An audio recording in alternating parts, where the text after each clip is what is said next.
सब कुछ इतना सही चलता है तो खुशी तो होती है यार।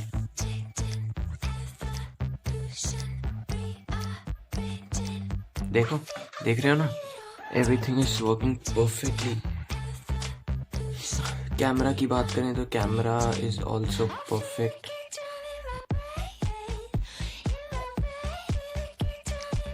If you can see that.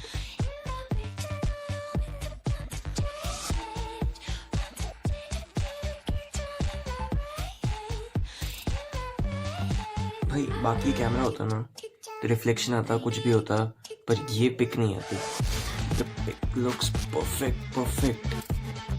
Means इतनी डेप्थ होती है आईफोन में, इतनी डेप्थ होती है भाई। कैमरा में इस फ़ोन का प्रोसेसर वगैरह तो है ही टॉप क्लास। आईफोन 11 सीरीज़ में जो प्रोसेसर है वो इस फ़ोन में दिया है, तो वो तो क्या ही बात कहनी। प्रोसेसर के अलावा इस फ़ोन में कैमरा भी बहुत अच्छा है। जिस रेट का फ़ोन है उस रेट में कैमरा तो प्रो। सिंगल कैमरा है, सिंगल कैमरा होने के बावजूद काफ़ी अच्छी वर्किंग है। मेरे हिसाब से कैमरा 12 मेगापिक्सल्स का है, लेकिन मेगापिक्सल से फ़र्क नहीं पड़ता, स्क्रीन रिजोल्यूशन से पड़ता है। स्क्रीन रिजोल्यूशन है इसका 2:1। कलर कॉन्ट्रास्ट भी बहुत अच्छा है। Everything looks perfect. भाई गूगल वगैरह तो खुद को ही डालना पड़ता है, ये तो खैर कोई बताने की बात है भी नहीं।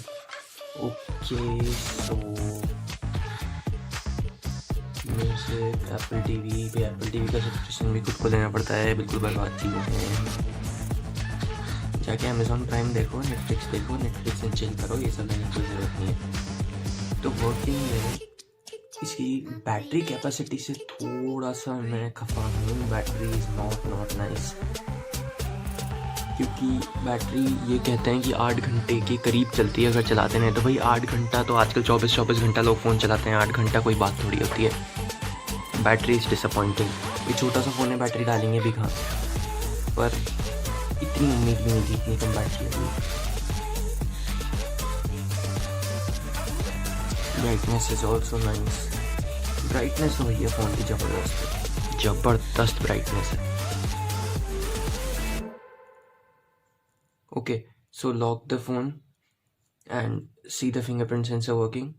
देख रहे हो ना हैप्टिक टच में प्रॉब्लम, देखा? यही प्रॉब्लम बता रहा था मैं तुम्हें। ये haptic touch is very irritating nowadays.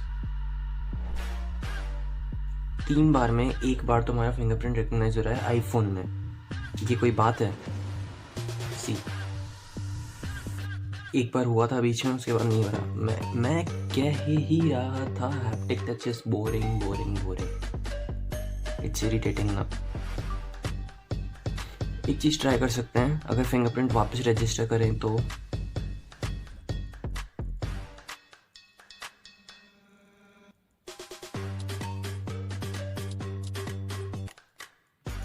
Cool, दिख भी नहीं रहा है।